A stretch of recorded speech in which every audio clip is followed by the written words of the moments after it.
குருஜி, கடவுள் எங்கே இருந்தாலும் அந்த சிலை வழிபாடு ஏன் ரொம்ப முக்கியத்துவம்? சிலை வழிபாடுக்கு ஏன் முக்கியத்துவம் அப்படின்றீங்களா? இங்கே பாருங்கள், எல்லா இடத்துலையுமே இறைவன் நிறைஞ்சிருக்காரு. நீங்கள் இந்த பொருளில் தான் இறைவன் இருக்காரு, இதில் தான் இருக்காரு அப்படி கிடையாது. நீங்கள் வழிபடக்கூடிய ஒவ்வொரு சிலை தெய்வங்களுமே வந்து என்லைட்மெண்ட் ஆனது, எல்லாமே சிவத்தை சென்றடைஞ்சது. சரிங்களா? இப்போ சரியை, கிரியை, யோகம், ஞானம் அப்படின்ற நிலைகள் இருக்கு. சரிங்களா சொல்றது? இங்க திருமூலர் எடுத்துட்டு வாங்க, உள்ளம் பெருங்கோயில் ஊனுடம்பு ஆலயம் அப்படின்ற அர்த்தம் தான். அப்போ உள்ளத்தை எவர் ஒருவர் இறைவனை காண்கிறாரோ, உள்ள இருக்கக்கூடிய அருட்பெருஞ்சோதியும் சிவத்தை யார் ஒருவர் அறிகிறாரோ, யார் ஒருவர் கேட்ச் பண்றாங்களோ, அவர்களுடைய சரீரங்களே இங்கு இறைவனாகவும் தெய்வமாகவும் வழிபட்டு கொண்டிருக்கிறோம். ஏன்னா அந்த சிலைகளுக்குள்ளேயும் நமக்கும் ஒரு மிகப்பெரிய கனெக்டிவிட்டி இருக்கு. சிலை வெறும் கல் மட்டும்தானா, அல்லது அதுல வந்து அதிக ஆன்மீக முக்கியத்துவம் இருக்கு? சில சிலை கற்கள்லயே பல விதமான கற்கள் இருக்குங்க. ஆண்கள், பெண்கள், அலிக்கல் அப்படின்னு பல வகையான கற்கள் இருக்கு. ஏன்னா நீங்க ஆண் பெண் கற்களை கேள்விப்பட்டிருக்கீங்களா? இல்ல, இப்பதான் கேள்வி. ஆண் கல்லும் இருக்கு, பெண் கல்லும் இருக்கு, அலி கல்லுன்னு ஒரு கல் இருக்கு. சரிங்களா? இப்படி ஒவ்வொரு கற்களுக்குமே ஒரு மகத்துவம் இருக்குது. அதுல இருந்து வரக்கூடிய எனர்ஜி தான் இங்க முக்கியமே. ஏன்னா ஒவ்வொரு கற்கள்ல வந்து சும்மா சாதாரணமா சிலைகளை வடிக்கல. இங்க எல்லா கற்களையும் நீங்க சிலைகள் வடிக்க முடியாது. அப்படி சிலைகளை நீங்க வடிச்சீங்கன்னா அது உடஞ்சிரும். அதுக்கான ஒரு சரியான கற்களை எடுத்து சிலைகளை வடிக்கும் பொழுது என்ன ஆகும்னா, முழுக்க முழுக்க அதுல இருந்து ஒரு எனர்ஜி வெளியே வரும். ஏன்னா இங்க இருக்கக்கூடிய மலைகள்ல பாத்தீங்கன்னா எல்லாமே சூரியனுடைய வெடிப்புல இருந்தும் அங்கிருந்து வந்து விழுந்த துகள்கள் தான் இந்த மலைகள் எல்லாமே. புரியுதுங்களா நான் சொல்றது? அப்ப இந்த சிலைகள் எங்கிருந்து வந்ததுன்னா, அருட்பெருஞ்சோதியாக மேலே எரிந்து கொண்டிருக்கும் அக்னி பகவானின் இறைவனிடத்தே சூரியன் இடத்துல இருந்து வந்த கற்கள் தான் இது எல்லாமே. புரியுதுங்களா? நம்ம சூரியனுக்கு போக முடியாது. ஏன்னா சூரியனுக்கு ஒரு மிகப்பெரிய மகத்துவம் இருக்கு. அது எரிஞ்சுக்கிட்டே இருக்கும், எப்பவுமே அது எரிய வச்சுக்கிட்டே இருக்கும். நல்லதா இருந்தாலும் சரி, கெட்டதா இருந்தாலும் சரி, நெருப்புக்கு கிடையவே கிடையாது. அப்போ அதில் எரிந்து விழுந்த இந்த துகள்களை நம்ம வழிபடும் பொழுது நம்ம முன்னோர்கள் எவ்வளவு ஒரு அறிவார்ந்தவர்கள்னு பாருங்க. அதனாலதான் சிலை வழிபாடு தொடங்கிச்சு. ஆமாங்க, இதுதாங்க நிஜம்.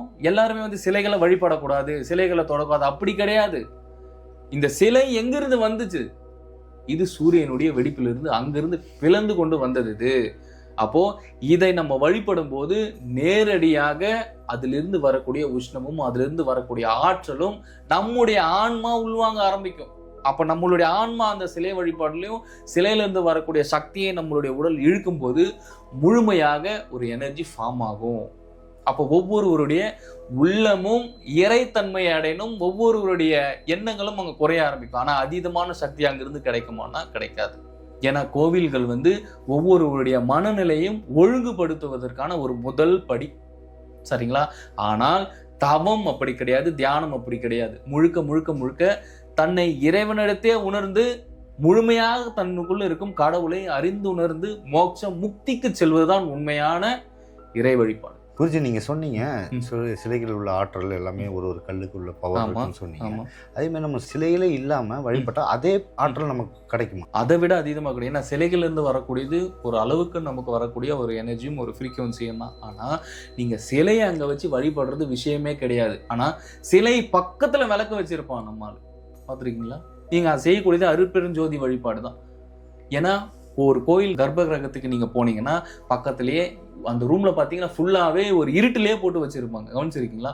அப்ப ரூமை இருட்டுல வச்சுட்டு அங்க ஒளி மட்டும்தான் இருந்துகிட்டு இருக்கும். நீங்க கிறிஸ்டினா இருக்கட்டும், நீங்க இஸ்லாமியரா இருக்கட்டும், நீங்க ஹிந்துவா இருக்கட்டும், நீங்க எந்த மதத்தவராக இருந்தாலும் சரி, அங்க ஒளியிலிருந்து வரக்கூடிய அந்த சக்தியையும் அந்த ஃப்ரீக்வன்சியும் அந்த ஆற்றலும் தான் ஒவ்வொரு ஆன்மாவுக்குமே பரிமாற்றம் அடையுது. ஆனா உண்மையான சோதி எங்க இருக்குன்னா உனக்கு உள்ள இருக்கு.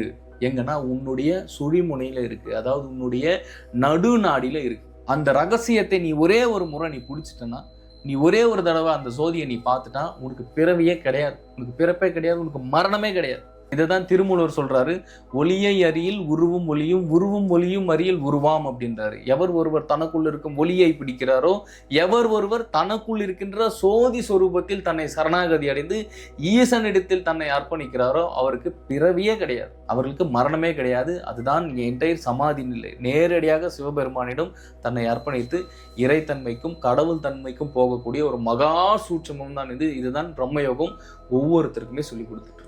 அப்போ நம்ம விளக்கு நம்ம வச்சு வீட்டில் தீபம் ஏற்றுறது, அந்த கார்த்திகை தீபம் அந்த மாதிரி இடத்துல விசேஷமாக நம்ம விளக்கு மட்டும் ஏற்றுறோம்ல, அதுக்கு நீங்கள் எந்த வழிபாடாக இருந்தாலும் சரி நீங்கள் ஒளியை மையப்படுத்தி தான் இருக்கும். கார்த்திகை தீபமாக இருக்கட்டும், இல்லை நீங்கள் வேற என்ன வீட்டில் எதனா விசேஷமாக இருக்கட்டும், இல்லை வெள்ளிக்கிழமையாக இருக்கட்டும், நீங்கள் எந்த விசேஷம் பண்ணாலுமே நீங்கள் ஒளியை வச்சு தான் நீங்கள் வழிபட முடியும். அதுக்கப்புறம் தான் சிலை. ஏன்னா ஒளியினுடைய மகத்துவம் அப்பேற்பட்டது.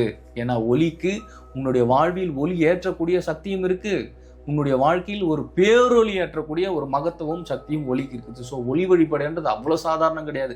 அருட்பெரும் ஜோதி அருட்பெரும் ஜோதி தனிப்பெரும் கருணை அருட்பெரும் ஜோதி என்றார். இந்த ஒளி வழிபாடும் கருணையும் ஒருவன் இரண்டையும் இணைத்து கொண்டு எவன் ஒருவன் தியான வாழ்க்கையை மேற்கொண்டு நீங்கள் பக்தியிலும் வழிபடும் போது உங்களுடைய வாழ்க்கை இறைவன் எங்கேயோ மாற்றி கொண்டு போயிடுவார்.